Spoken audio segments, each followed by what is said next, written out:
Bonjour les amis, c'est John Doe qui vous parle. Je reviens sur l'actualité fabriquée que nous vivons ces jours-ci. Je veux parler bien sûr de la fusillade du Mandalay Bay à Las Vegas dimanche soir dernier. Comme je l'ai dit dans ma précédente vidéo, par la voix de Sean Turnbull de SGT Report, cet événement est à mettre sur la longue liste d'opérations de simulation de terreur ou autrement dit, false flags ou hoaxes, organisées par nos gouvernements depuis très longtemps pour faire passer petit à petit des lois restreignant nos libertés avec notre plein accord. Nous avons là un article de Zero Hedge reprenant la version officielle d'une histoire qui comporte tellement de zones d'ombre qu'elle en devient très vite ridicule. Le simple fait que ce millionnaire ayant fait fortune dans l'immobilier ait pu faire entrer dans sa suite de l'hôtel Mandalay Bay, sur plusieurs jours nous dit-on, 23 armes diverses et variées, dont des armes automatiques genre mitraillettes, ainsi que les munitions qui vont avec, sans se faire remarquer, est déjà proprement incroyable.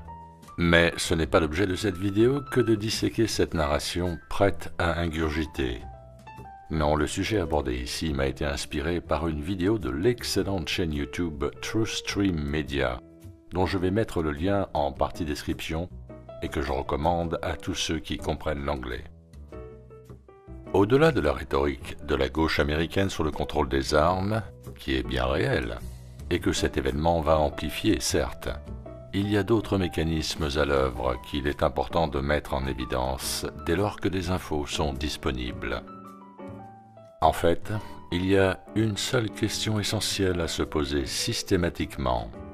À qui profite le crime? Et pour ce qui est de Las Vegas, TrueStream Media est tombé sur quelque chose de très intriguant. Tout commence par un post sur le site de 4chan. Vous connaissez 4chan, le chiffre 4, les lettres CHAN pour ceux qui ne connaissent pas, où l'on peut anonymement échanger des infos et des fichiers. Le premier message, anonyme, a été posté le 10 septembre 2017 à 23h08 et est signé John. Vous avez devant vous les 5 messages qu'il a produits pendant cette soirée. Je vais vous les traduire.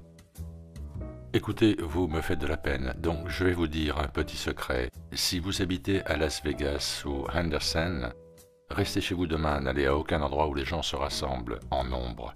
De plus, si vous voyez 3 camionnettes genre van garées côte à côte, quittez immédiatement les lieux. De rien. Il en poste un deuxième à 23h16 dans lequel il réitère son avertissement de rester à l'écart et conseille d'aller en Arizona. Un troisième est posté à 23h20 où il précise qu'il n'a pas de mauvaises intentions. Puis un quatrième est posté à 23h28 qui dit ceci. Ça s'appelle le High Incident Project qui a pour but d'amener les Américains à penser que même les endroits déjà hautement sécurisés ne le sont pas suffisamment. Ou plus suffisamment. Ils essayent de produire de nouvelles réglementations. Vous allez avoir dans les prochaines années des propositions de loi visant à installer plus de détecteurs de métaux et autres appareillages de sécurité. Les médias et les politiques vont répéter que les endroits sous haute surveillance ont besoin d'encore plus de surveillance. Je ne peux pas garantir qu'il se passera quelque chose demain, mais Las Vegas est dans leur tête. Signé John. Et enfin, un 5e et dernier message, posté à 23h55. Si leur plan réussit, l'État du Nevada passera dans le futur une loi imposant aux casinos des appareils de détection de métaux et des scanners corporels. Puis peu après, viendra une loi fédérale, imposant ces mêmes machines aux universités, aux lycées, aux bâtiments fédéraux, etc. OSI Systems et Chertoff sont les principaux producteurs de ces machines. Aux alentours de 2020, OSI et Chertoff fusionneront en une seule société. Après cette fusion, ils vendront leurs actions et feront des milliards de profits. M. Chertoff est déjà en contact avec Sheldon Adelson. Adelson va devenir un fervent supporter de ces engins et sera le premier à les installer dans ses casinos une fois la loi passée. C'est mon dernier message pour l'instant, ne m'attendez pas de sitôt. Il faut se rappeler que Chertoff a été le secrétaire du département du Homeland Security sous l'administration Bush de 2005 à 2009, puis a ensuite fondé un groupe de consultants privés sur la sécurité. et à ce titre a tenté en 2010, lors de l'affaire de l'Underwear Bomber, sur un vol domestique US le jour de Noël, d'imposer des scanners corporels dans les aéroports. Et il se trouve que son principal client à l'époque était OSI, et OSI est propriétaire de Rapiscan, le fabricant de ces machines. OSI est dirigé par Deepak Chopra, considéré comme un donateur majeur du Parti démocrate et suffisamment proche d'Obama pour l'accompagner dans un déplacement en Inde à visée commerciale. C'est vous dire l'importance du personnage. Par-dessus le tout, on a un dénommé James Murren, le CEO de MGM Resorts International, propriétaire du casino Mandalay Bay et qui se trouve disposé d'un siège au comité consultatif de l'infrastructure nationale, dépendant du Homeland Security. Ce comité discute des moyens à mettre en œuvre pour faire avancer la législation et la réglementation concernant l'intégration d'une technologie sécuritaire telle que, des scanners corporels, dans les hôtels et les casinos, mais aussi quelle approche adopter pour garantir l'acceptation du grand public. Et bien sûr, Trump est de la partie. Il connaît bien Las Vegas, il y a même son casino. Il connaît surtout très bien Sheldon Adelson, qui a financé une partie de sa campagne électorale.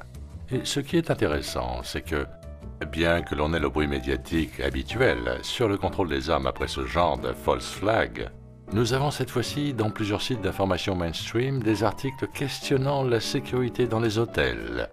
En voici un du New York Times. La fusillade de Las Vegas souligne les choix sécuritaires de l'hôtellerie. Un autre de Fox News. Fusillade de Las Vegas, la sécurité dans les hôtels en question. Des experts déclarent que le Mandalay Bay était une cible facile. Tous ces articles disent à peu près la même chose. L'industrie de l'hospitalité n'a pas intégré les nécessités de l'antiterrorisme. Cela va devoir lui être imposé. On a même droit dans le Huffington Post à la question « Les hôtels US ont-ils besoin de détecteurs de métaux ?» Avec une photo du système Backscatter à rayon X, le scanner qui vous met à poil. Et nous dit en substance que ce genre d'équipement est monnaie courante dans l'entrée de certains hôtels de certains pays comme l'Égypte ou la Jordanie. Oui, comprenez-vous, l'Occident doit devenir comme le Moyen-Orient, n'est-ce pas? On nous dit ensuite que nous sommes déjà habitués à la sécurité et au contrôle des aéroports, même si de temps en temps cela nous fait râler. Mais cela fait maintenant partie de l'expérience et est accepté. Et de terminer, peut-être est-il temps de rendre les séjours hôteliers aux US plus sécurisés, en installant des détecteurs et des scanners à rayon X dans les lobbies des hôtels. Et puis il y a aussi ce fait, comme on le voit dans cet article de 2011, l'Europe a imposé un ban sur les scanners corporels dans les aéroports, pour des raisons sanitaires, des études faisant ressortir les risques cancérigènes dus aux radiations émises. Suite à cette décision, de nombreux aéroports européens ont dû ranger leurs machines coûteuses au placard. Donc oui, pourquoi pas? Il y a tout un stock de scanners corporels qui pourraient être rapidement installés dans tous les hôtels et casinos. En fait, certains n'ont pas attendu longtemps. À l'hôtel Wynn de Las Vegas, les clients doivent maintenant passer par des détecteurs de métaux, 2 jours après la fusillade. Parce que, n'oublions pas, ce type Paddock s'est quand même ramené avec 23 armes dans ses bagages. C'est du grand n'importe quoi, toute cette histoire est du grand n'importe quoi. Et ça, cette insanité sécuritaire sera la solution. C'est tellement évident, transparent. Le lendemain même, nous avons Chad Sweet, ancien officiel du Homeland Security, qui se trouve être aussi le cofondateur et CEO du groupe Chertoff, qui déclare sur CNBC, je cite, « Il n'est pas possible d'éliminer ce genre de risque dans une société libre », et a bien sûr ajouté qu'il existait différentes technologies de screening. Ben oui, tiens donc, celle-ci, la technologie rayon X. En fait, ce que tout cela veut dire est qu'il nous faut être moins libres si nous voulons être en sécurité. Donc, il semblerait que notre anonyme de 4chan possède une boule de cristal Tout ceci, les amis, a commencé à se mettre en place après les attentats du 11 septembre 2001. Depuis, la programmation des masses est en cours et la production d'équipements de sécurité très sophistiqués et très coûteux a elle aussi pris son essor. Si l'administration Obama semblait avoir mis plus l'accent sur le contrôle des armes que sur l'installation de ce genre d'équipement, il semblerait qu'avec Trump, les républicains remettent le hardware à l'honneur. Donc voilà ce que je voulais partager avec vous. Ce message sur 4chan est-il lui aussi un hoax? Franchement, j'en sais rien. Mais en tout cas, ces infos sont pleines de sens.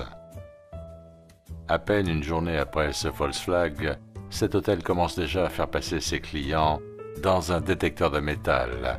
Et comme cet anonyme le dit, ce n'est que le début, car pour nous amener au déploiement sécuritaire genre Minority Report, il va nécessairement falloir des scanners corporels et autres engins de cette nature.